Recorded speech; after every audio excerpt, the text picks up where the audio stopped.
Okay, so I've replaced the rotor tip bearing, both of the pinion gear bearings, the one in the nylon gear lid and the one in the case.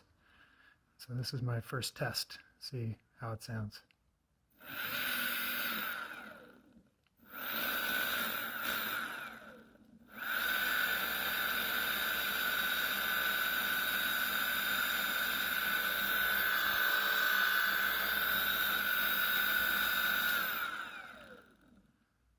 So it doesn't sound quite like it did the other time, but it's kind of a lower frequency noise in there now. But I guess I'll strap it in, take it for a test ride, and see what it sounds like.